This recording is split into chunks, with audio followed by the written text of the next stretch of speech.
So there's a lot of talent out there, a lot of talented people, but not many people obviously get to your level, right? So what do you think it takes to really be the best at something, to be truly great?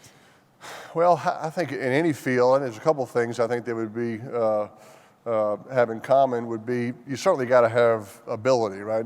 None of you would be in this room today if you didn't have ability in what you do. I think you got to combine that ability with a strong work ethic. You hear about it in sports all the time. Hard worker, just not very talented. Super talented, not a very hard worker. So when you combine those two, you have a chance to separate from the rest of the pack. I think a third thing might move you a notch higher is just a real passion for what you're doing. I think you got to love your job. I used to always, Eli, my brother and I used to always kid. We never tell the owners of the Giants or Colts and Broncos this, but we would play for free because we love football that much. You know, we just kind of kept that to ourselves. So I think you got to have a passion for what you're doing. I think if you don't, I think it'll show up at some point. And I think a fourth thing, maybe to separate you again, is just a real feeling of accountability.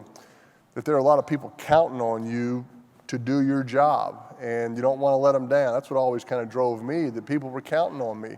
Coaches, teammates, fans, and you don't want to let them down. So I think those four things, accountability, passion, hard work, ability, I think can separate maybe the good from the great. Okay.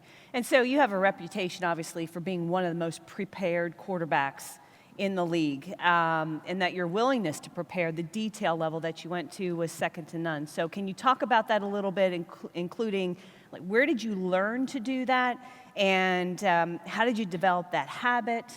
I think preparation was where I felt I could get an edge on the competition. We're all looking to find an edge. I couldn't out-throw anybody. I couldn't throw it 75, 80 yards down the field. If you've ever seen me play, you certainly know I couldn't outrun anybody.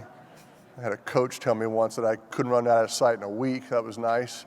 But I thought that I could out-prepare anybody, and so that's kind of that was kind of what I based my game plan on.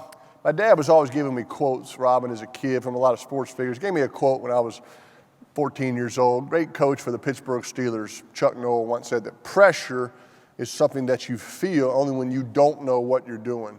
And that just applied to me at the time in school, sports. It applies to business and in life, that if you prepare as hard as you possibly can for whatever the challenging role is, you shouldn't feel pressure. It's okay to get nervous and excited and anxious. That's a good thing. It means it matters to you. It means you care. Mm-hmm. But pressure means you hadn't done your homework. You hadn't studied. And so that's what always drove me to give look, football is a publicly traded company. Fans are shareholders, and the fans want you to play a certain way.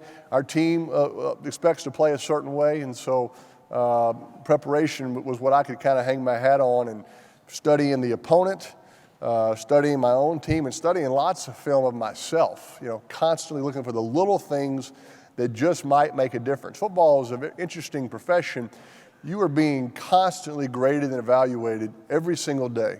You watch the film of every game, and watch the film the next day, Robert. You also watch the film of every practice and watch that film the next day. So you are constantly being graded and evaluated, and it keeps you on your toes, and I think it's a good philosophy. Did someone teach you to do this? I think, like I said, I think my dad, kind of early on, my dad played in the NFL and didn't have the greatest team success, if you will, but he took care of himself and kept himself in great shape and was able to play 15 years in the NFL, and so I think it came from him. Just, hey, you certainly, obviously you have some ability, but you better be working hard and preparing, especially as a quarterback. As a quarterback, you certainly have to know your assignments, but to kind of be a little more agile, I needed to learn everybody else on my team's assignments, and also tried to know what the defense was doing as well. So I think learning more and getting out of your comfort zone certainly made me a better player.